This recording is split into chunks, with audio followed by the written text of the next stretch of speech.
Christ broke his promise to accompany me to the awards ceremony. I was disappointed at first, but then he called, telling me to go to XX for a gathering. I thought it was a celebration party for me. After all, I had just won the Best Actress award, something I had been longing for years. But when I arrived, I realized the party had nothing to do with me. It was a welcome back banquet for Bonnie. The moment she saw me, she came over and hugged me. "Audrey, long time no see." I politely nodded, pushed her away, and set my gaze on him, who was sitting on the sofa. "So, why did you break your promise today?" He paused while smoking, flicked his cigarette, and answered carelessly, "Bonnie hasn't been back for 7 years. I just went to pick her up." The awards ceremony happens every year, doesn't it?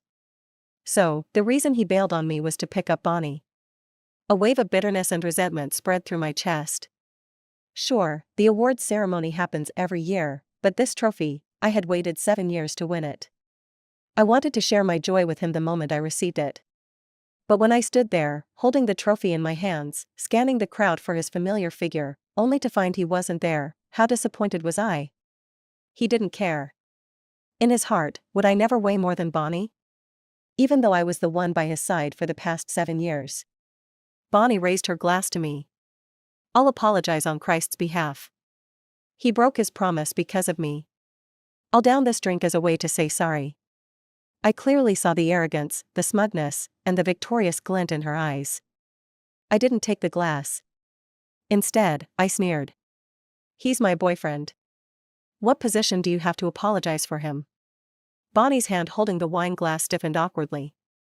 Before she could respond, Christ spoke up for her. "Bonnie, don't bother with her. Audrey, enough. Why are you throwing a tantrum over something so trivial?"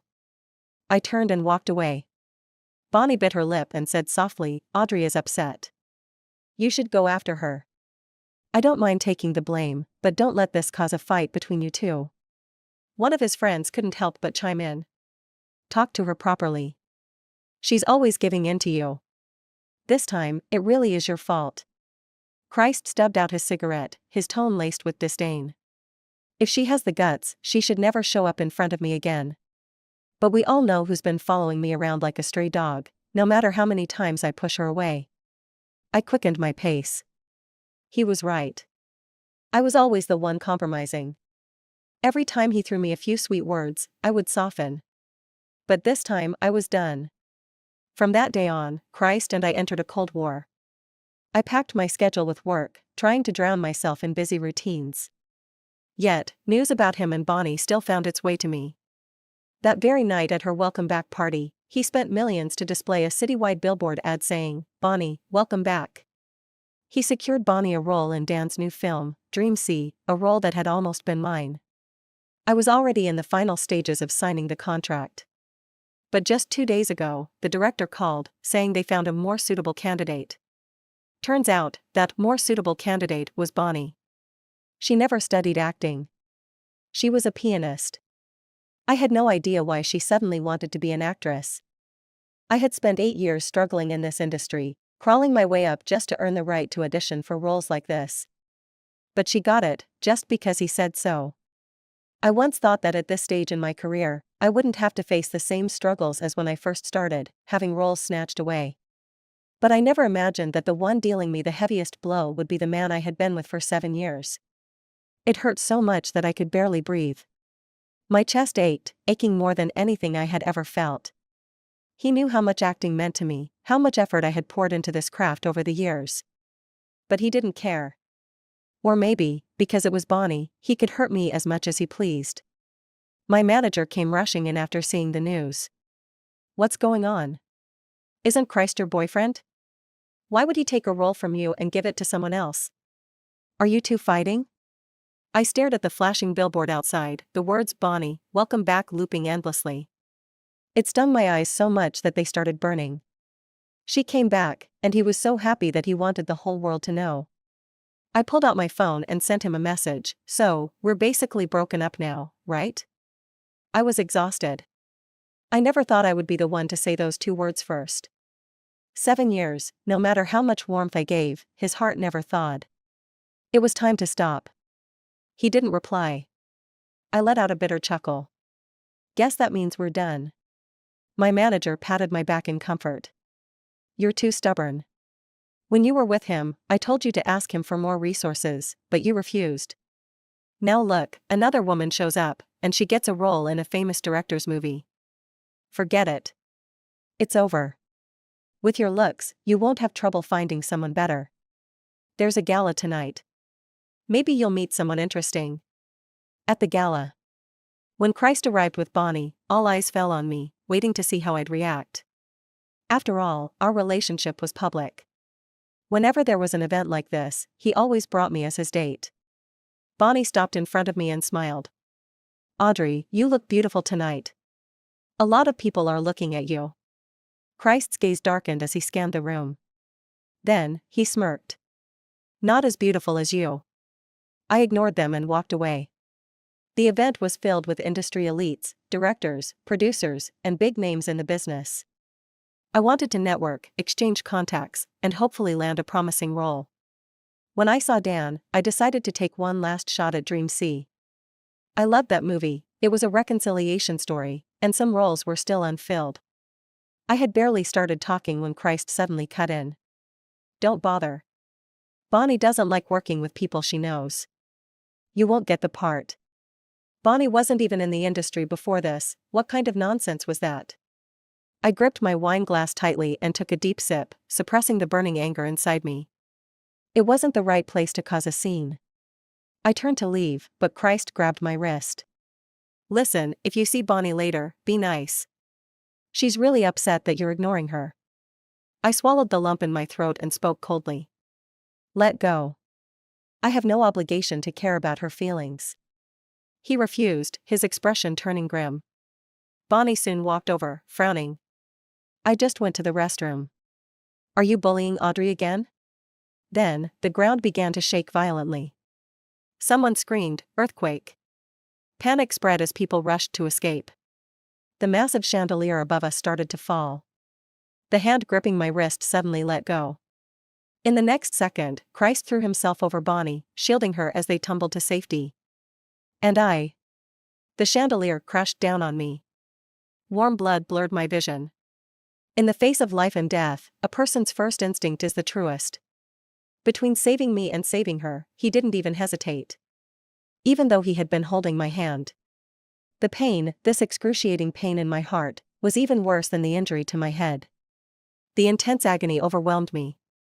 And then, everything went black. When I woke up again, I was lying in a hospital bed. I opened my eyes and saw a man sitting nearby. He wore a white shirt, had striking blue eyes and chestnut brown hair, and was so stunningly handsome that he reminded me of an elegant ragdoll cat. His long legs were crossed as he quietly read a book. Hearing my movement, he glanced over. The moment those mesmerizing eyes landed on me, my heart started pounding uncontrollably. Without thinking, I blurted out, "Hey, handsome, mind giving me your number?" He chuckled. That smile made him look even more attractive. My heart raced even faster. Audrey, quit messing around. Don't we already have each other's numbers? Audrey. You're calling me that? It was then that I realized my mind was completely blank. Other than the ridiculously good-looking man in front of me, I couldn't remember anything. His expression changed slightly, a flicker of panic crossing his face before he quickly stood up. Stay here. I'll go get the doctor. As soon as he left, another man walked in, carrying a glass of water. He was good-looking too, but in a completely different way, dressed in a sharp suit. His features were more chiseled and intense, with a brooding air about him. Something about his gaze made me feel uneasy. Since when did I have so many handsome men around me? His right hand was wrapped in gauze. He set the glass of water down, lowered his eyes to look at me, and said in an indifferent tone, "You're awake." I stared at him, confused. Who are you? The corner of his lips curled into a smirk. Somehow, it felt like there was a hint of mockery in it. So, now you're playing the amnesia card? If you think this will get you back to my side, think again. Were we close? I honestly don't remember anything except that my name is Audrey. He leaned in slightly, closing the distance between us as he studied me. Fine. If you want to act, I'll play along. He mumbled something under his breath, but I didn't catch it. What did you say? He looked me dead in the eyes and said, completely unfazed, I'm your brother. Just then, the handsome man returned with the doctor. The one claiming to be my brother immediately turned to leave. The handsome man said to him, Christ, take good care of Audrey. And stop wandering into other people's hospital rooms. Bonnie's wound is already healing. Christ scoffed impatiently. Then you take care of her. Didn't you like staying in her room anyway? After throwing out that remark, he turned to walk out. Before leaving, he shot me a glance. Hurry up and go so I can spend more time with the handsome guy. Seeing me staring so intently at him, Christ furrowed his brows before finally leaving. Good, he's gone. But for some reason, watching him walk away made me feel strangely suffocated, like a weight pressing on my chest. Could it be some kind of blood-related suppression? After the doctor examined me, he said that aside from the stitches on my head and some minor scrapes, I was fine. Once the stitches were removed, I'd be fully healed. There was no internal bleeding in my head, but as for my memory loss, there was no clear medical treatment for it. I'd stay in the hospital for observation for another day, then I could be discharged. The doctor suggested taking me to familiar places to see if it might help jog my memory. Hey, handsome, what's your name? You said I have your number, right? Let me check. Edric. My old phone was broken, but my new phone did have Edric's number saved. Strangely enough, Christ's number was pinned at the top. I guess we must be really close siblings. I immediately changed the pin to Edric's number instead. Edric kept me company for the afternoon. My mind was still a bit foggy from just waking up. I wanted to ask him about his interests, but I ended up dozing off. When I woke up again, Edric was gone. Christ had taken his place. I couldn't hide my disappointment. If I'd known this would happen, I wouldn't have fallen asleep. I should have used the time to get closer to my dream guy. Christ narrowed his eyes at me, his tone deep and displeased. What's with that look? You that disappointed to see me? Bro, you and Edric are friends, right? Otherwise, why would he take care of me? He paused for a second. What did you just call me? You said you're my brother.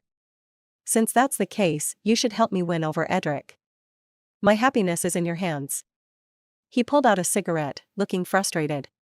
But remembering we were in a hospital, he didn't light it. Instead, he rolled it between his fingers and took a deep breath, inhaling the scent of tobacco. His voice was low and slightly rough, probably from resisting the urge to smoke. Quit messing around. You don't know what you're getting yourself into. Edric's not your type. He is. How is he not? It was love at first sight. I like tall guys, handsome ones, with warm smiles and dimples. He checks every box.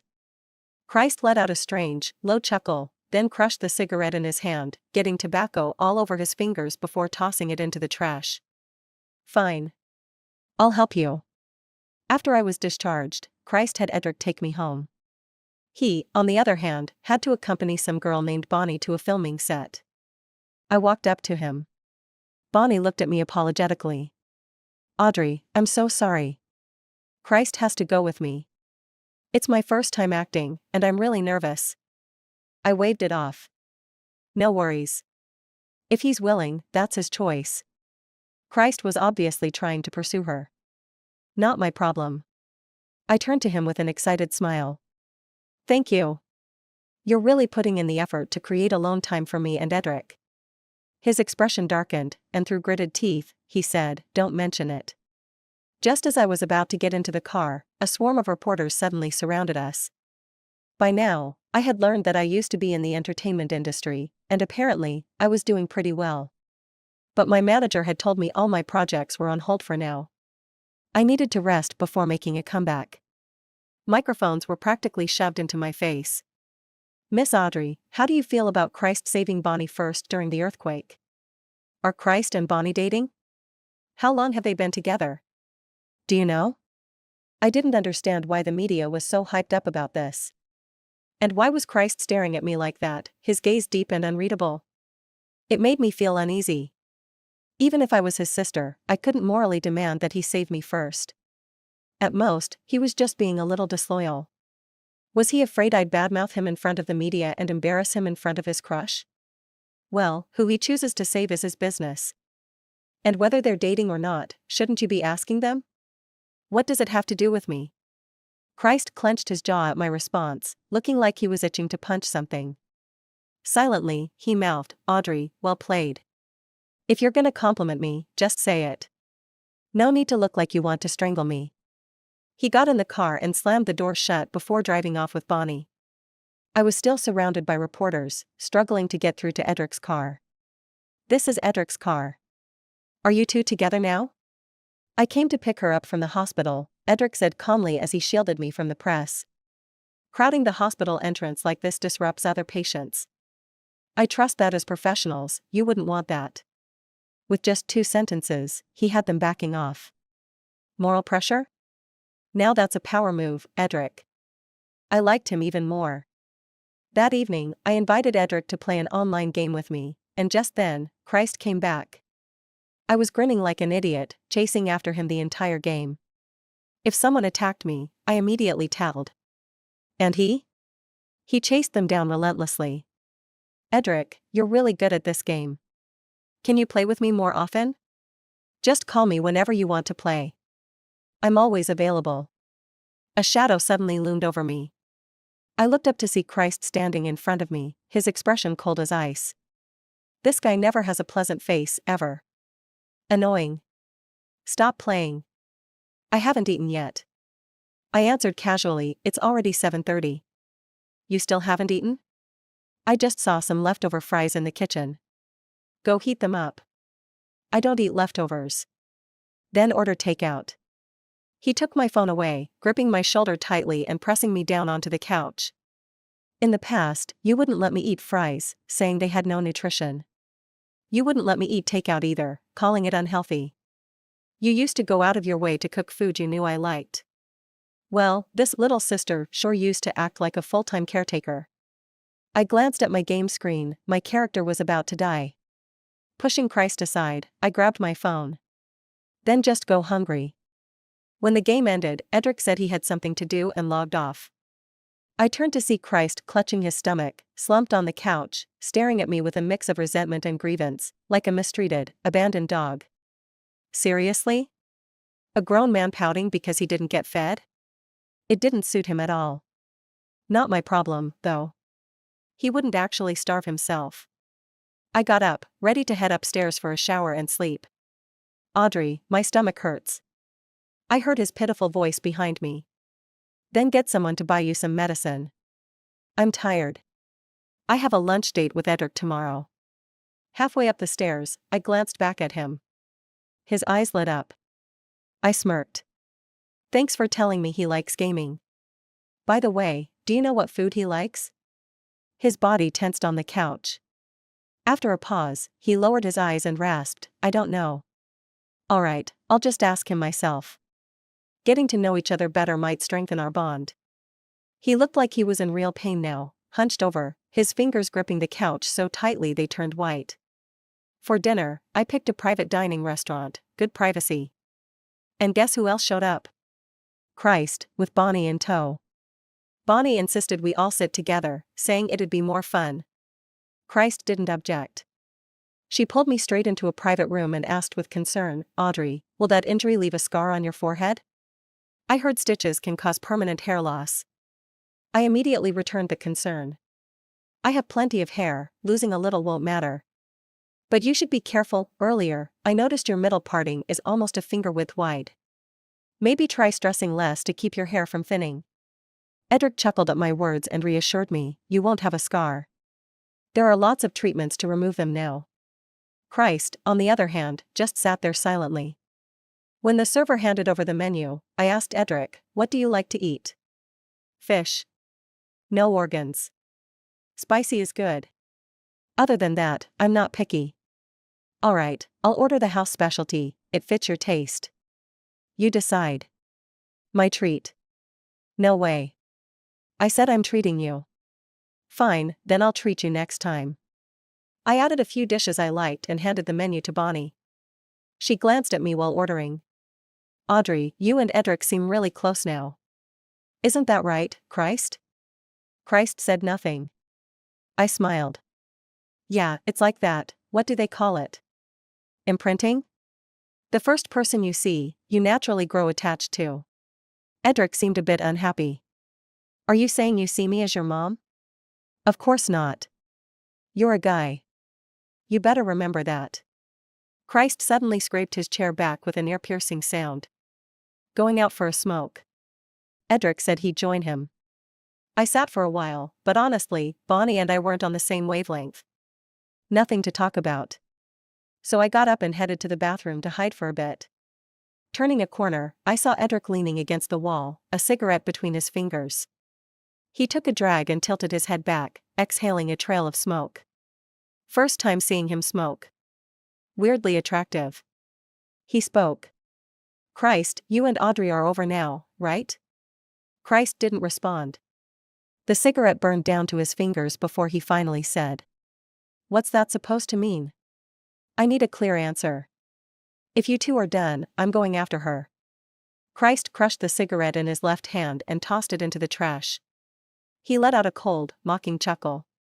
His expression was indifferent, his voice casual. If you don't mind picking up my leftovers, go ahead.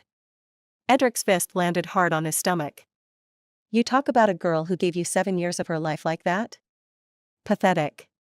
Christ doubled over in pain but soon straightened, ready to swing back. Who the hell do you think you are? Edric calmly caught his wrist.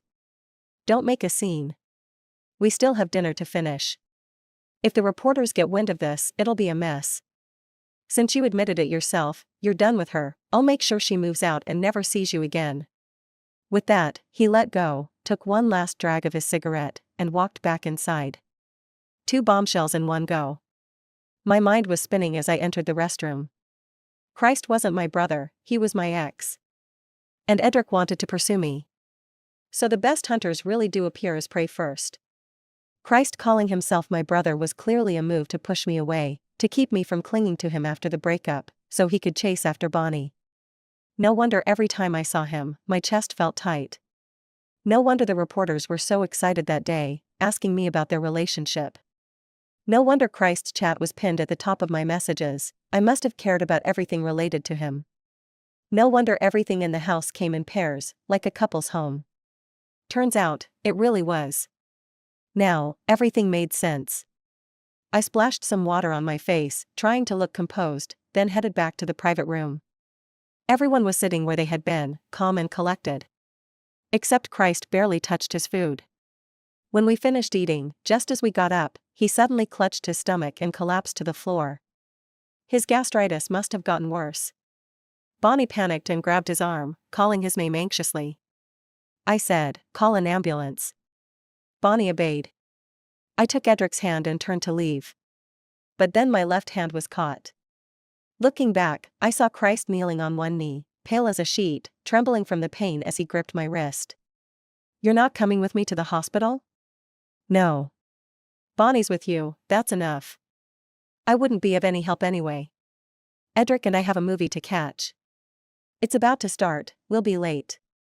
His eyes flickered with disbelief. I pulled my hand free. As I walked away, I heard his voice, soft as a whisper. If I got sick before, you'd be more worried than anyone. Now, you won't even look at me.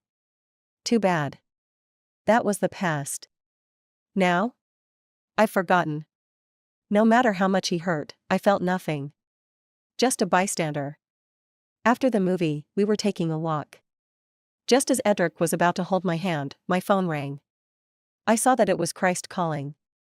He kept dialing nonstop, so I finally answered. His voice was weak as he said, "I'm having a stomach hemorrhage." Annoyed, I asked, "Anything else?" He was interrupting my date.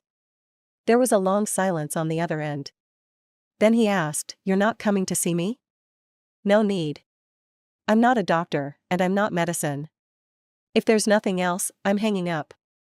He gasped, clearly furious, then yelled, "Audrey, damn it. Don't ever contact me again." A loud crashing sound came through the phone. Bonnie's panicked voice followed, "Christ, you're still on and 4. Why did you kick over the stand? The blood is spilling everywhere, nurse." I hung up. For a brief moment, my head throbbed, and hazy images flashed in my mind. It seemed like I was sick, lying in a hospital bed, making repeated phone calls. When the other person finally picked up, they just said, "I'm busy. Don't bother me if it's nothing important." I had asked cautiously, "I'm sick, my head feels so dizzy. Can you come see me?" But there wasn't a hint of concern in their voice. "If you're sick, see a doctor. Don't come to me and ruin my race time." I had clutched my phone and cried in silence. Thinking about that now, I suddenly felt something wet on my face. "Why are you crying?" Edric looked at me nervously and wiped my face, a little flustered. I simply said, "Headache. I'll take you to the hospital." "No need. It'll pass in a bit." He offered to massage my temples to help. Once I felt better, he drove me back to the villa. Before I got out of the car, he said, "I know this might seem like I'm taking advantage of the situation, you've lost your memory, and you instinctively trust me because I'm familiar. But I want to take this chance to get closer to you. I want to pursue you again. I tried once before, a long time ago, but I want to try again. Can I?" I told him that if he had chased me before and I rejected him, I must have had no sense. Edric said he first met me in our freshman year of college. Back then, I used to feed the stray cats on campus. One day, I saw someone trying to hurt them. I saved a calico cat but got injured in the process. By the time someone found me, I was still comforting the wounded cat despite my bleeding hand. Edric first saw me as I was being taken away in a police car. My uniform was covered in mud, my sleeves torn, and there were a few scratches on my face from the abuser's nails. Honestly, I must have looked like a mess. I joked that he must have some hero worship complex. He said no, it wasn't about that. He just wanted to protect me. He felt sorry for me. Even when I was bruised and battered, he still found me incredibly beautiful. After that, he couldn't help but notice me more. He realized I was usually quiet, soft-spoken, he could hardly believe someone like me had the courage to fight a guy wielding a knife. Later, he tried to pursue me. But I had been cold to him.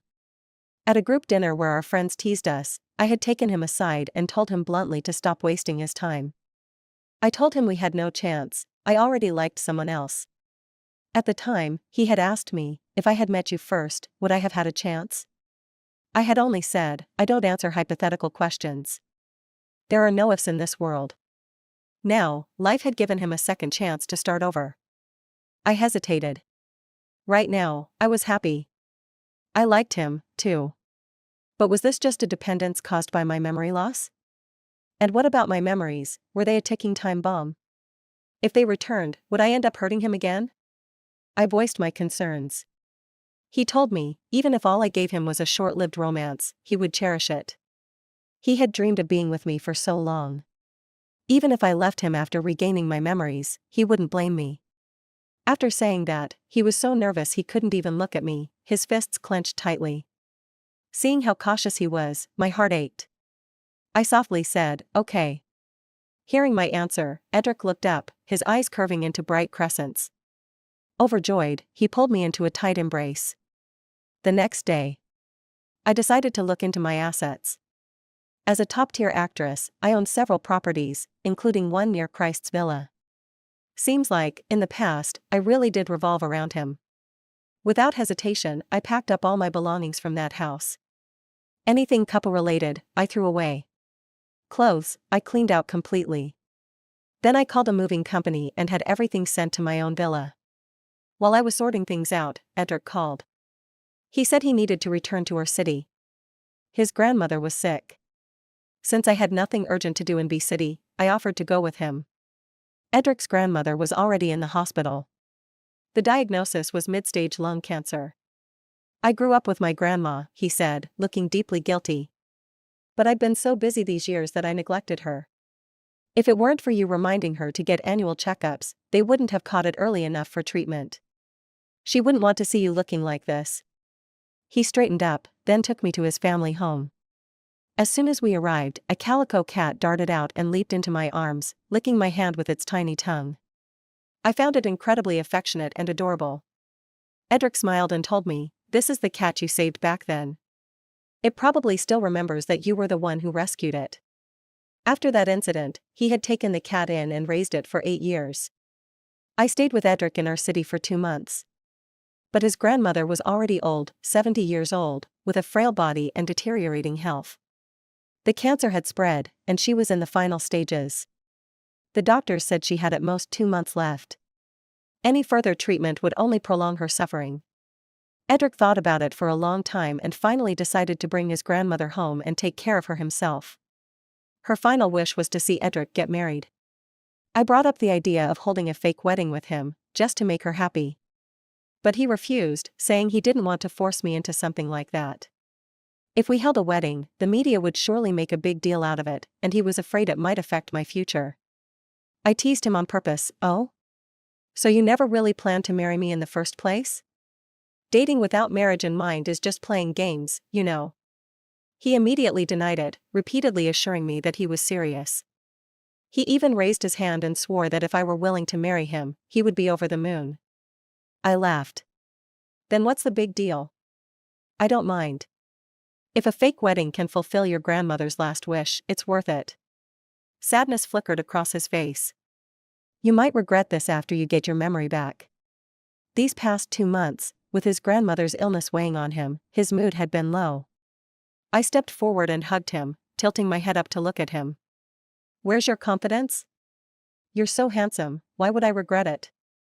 Because you don't remember how much you loved Christ before, he murmured, his voice trailing off into an even heavier silence. Spending these 2 months together had deepened our bond. Seeing him like this made my heart ache. I cupped his face, stood on my tiptoes, and kissed his cheek. I promise, even if I get my memory back, I'll still love you. Don't be sad, okay? That finally brought a little light to his eyes. He hugged me and kissed me back. Even if you're just saying that to make me happy, I don't care. I'll go make the arrangements for the wedding. By now, the media had already been reporting on how Edric and I had been frequently seen at the hospital. So when news of our wedding broke, the rumors spiraled out of control. Some even claimed that we had been visiting the hospital's maternity ward and that we were only getting married because I was pregnant. We decided to keep the wedding simple, just a small ceremony at a local church, with no big guest list. The whole point was to fulfill his grandmother's last wish. She was so weak that even getting out of bed was difficult, so we planned to video call her when the ceremony started. But before the wedding could even begin, Christ stormed in with a group of people. His usually immaculate suit was in disarray, dark circles heavy under his eyes. He looked thinner than he had 2 months ago, his face an unsettling shade of pale. His eyes landed on me in my wedding dress, and they slowly turned red. His expression, one of utter despair and disbelief, was something I had never seen before. In a trembling voice, he asked, "Audrey, what are you doing?" I looked at him and said, "Are you here to attend my wedding, brother?" Pain rippled across his entire being. He shut his eyes in anguish. "Don't call me that. I'm not your brother, Audrey. You're my girlfriend. You can't marry someone else." How ridiculous. I let out a cold laugh, my tone mirroring the arrogance he used to have. "You're the one who said you were my brother. Now you want to act heartbroken, who are you trying to fool?" "I only said that because I thought you were faking your amnesia." "Oh, so you were just trying to get rid of me so you could be with Bonnie, right?" His face darkened, and he was at a loss for words. After a long silence, he finally spoke. "You lost your memory. If you get it back, we can go back to the way things were. This time, we'll do things right. Even if you still want to get married, I'll agree to it." I scoffed. "You're unbelievable. You show up at my wedding just to say you'll marry my wife? Do you think I'm dead or something?" Edric couldn't hold back any longer. He wrapped an arm around my waist, his jealousy flaring like a little wolf baring its fangs. Christ's eyes were bloodshot, rage twisting his features. "Shut the hell up. What kind of friend steals someone's girlfriend?" Edric clicked his tongue. "Oh, don't make it sound so dramatic. The day I confirmed you two were over, I made my move. You didn't cherish her when you had her, so don't go crazy now that she's gone." He held back from saying the worst of it, that Christ had once called me damaged goods. Christ clenched his fists. I thought I could live without her. But I can't. Audrey, I've been a walking corpse these past 2 months. Come with me, I'll take you to all the places we've been. Once you remember how much you loved me, everything will be okay. He was desperate. Desperate to bring back the version of me who had loved him unconditionally. The girl who had loved him so much that no matter what he did, no matter how much he hurt her, she would never leave. But that girl. She was gone. She had died in that earthquake. She had died every time he chose Bonnie over her. She had died every time he cut her open with his words and left her to lick her wounds alone, never once caring how much pain she was in. I calmly pushed his hand away and looked him in the eye. I remember everything now. But I don't want to go with you. After I regained my memory, I stayed with Edric and helped take care of my grandmother for another 2 months. She passed away, and I helped him with the funeral arrangements. Christ kept finding ways to see me during that time, but Edric always stopped him. Dreamseek came back to offer me the lead role, and I accepted. I really liked that character, it was meant to be mine from the start. As for Bonnie, I heard her husband from abroad came to find her. The two of them hadn't finalized their divorce at the time. She wanted to ask Christ for help, but he ignored her, and in the end, her husband forced her to return abroad. As for Christ, he clung to me for 2 years, refusing to give up. It wasn't until I announced my wedding and pregnancy on Instagram that he finally let go. The next news I heard about him was that he had mid-stage stomach cancer. His assistant reached out to me, asking if I could go see him at the hospital one last time. Seeing that I was hesitant, Edric said, "I'll go with you. He's in such bad shape, I'm not that petty." Even though he said it, his face showed reluctance. At the hospital, Edric said he'd wait outside the room for me. Lying in the hospital bed, Christ looked lifeless and pale. When he saw me, he forced a weak smile. "I thought you wouldn't come to see me." I looked at him calmly. "I've let go of everything. There's no harm in seeing you now. I just wanted to ask, if I had treated you better back then, would we have gotten married? Would we have had children? That's meaningless to say. What's done is done." He was too proud to change. Even if we had a second chance, he wouldn't have done things differently. I never make assumptions, I focus on what's happening right now. This is our last meeting. Edric doesn't say it, but I don't want him to feel upset. He's insecure, so from now on, no matter what happens, let's not contact each other again. He gasped for air like he was suffocating, taking a few deep breaths. "Yeah, I'm going to country for treatment. I probably won't come back again. I won't disturb you anymore. I just never had the chance to apologize to you in person. Then let this be our final goodbye." I didn't look at him again and stood up to leave. I couldn't bring myself to say it's fine because the pain he caused was real. Although he had once brought me happiness, that was in the past. From this point on, he would have no place in my life. As soon as I stepped outside, Edric immediately approached me. "If you'd been 2 minutes later, I would have gone in to find you. Not pretending to be generous anymore? With you, I have to keep an eye on you at all times. Since we're already here, let's go to the obstetrics and gynecology department to check on the baby?" Sure. How wonderful it was. For the rest of my life, I would have a child and Edric by my side. Finally, I had the home I had longed for, a place where I truly belonged. The end.